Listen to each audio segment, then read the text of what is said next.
don't ever slow up, no I don't take shit. I got no love for the fakeness. If you wanna play tough and wanna hate this, I'll always show up. I don't ভাই শয়তান নাকি রমজান মাসে আটকানো থাকে, কিন্তু কেই বা জানতো শয়তান প্রতিটা ঘরে ঘরে লালন পালন করা হচ্ছে। শুধু তাই নয়, সেই শয়তান আবার মসজিদের মতো পবিত্র জায়গায় টিকটকও করতে আছে। এতদিন সমাজের শৃঙ্খলাবোধ নষ্ট ছিল, আর এখন মসজিদের শৃঙ্খলাবোধ নষ্ট হচ্ছে। এটা দেখার পর মনে হচ্ছে বর্তমান জেনারেশনের ছেলেরা মসজিদে নামাজের জন্য যায় না, বরং টিকটক করার জন্য যায়।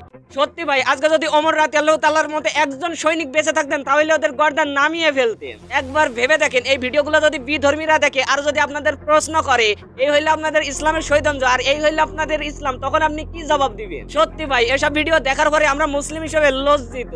না মানে এই যে ভিডিওগুলো করছে এগুলা কি মসজিদের কমিটি দেখে না, নাকি এরাও এগুলা বিনোদনের অংশ হিসেবে বেছে নিয়েছে? দেখেন বিরাদার, আমার মনে হয় না এরা ভালো করে সন্তান, তবে হ্যাঁ এরা ভালো করে শয়তান হতে পারে। তোমরা যারা টিকটকে ভিডিও বানানোর জন্য তারাবির নামাজে গিয়ে একজন আরেকজনের পায়ে ধরে টানাটানি করে ভিডিও বানাও, তোমাদেরকে একটা সুপরামর্শ দেই, সেটা হচ্ছে তোমরা তোমাদের ডিএনএটা একবার টেস্ট করিয়ে নিও। কেননা কোনো মায়ের বৈধ সন্তান এইভাবে নামাজের মধ্যে গিয়ে দুষ্টামি করতে পারে না, নামাজে দাঁড়িয়ে আল্লাহর সামনে দাঁড়িয়ে দুষ্টামি করতে পারে না।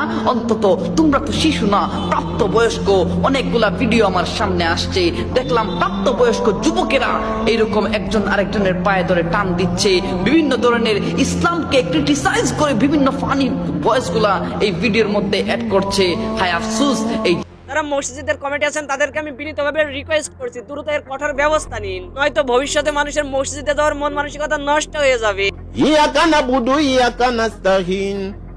কারণ এভাবে যদি চলতে থাকে তাহলে মসজিদ আর টিকটকের মধ্যে কোনো তফাৎ থাকবে না। তাই আসুন যে যার জায়গা থেকে প্রতিবাদ করি, একে অপরের হাতের উপর হাত রেখে সুশীল সুন্দর সমাজ গঠন করি।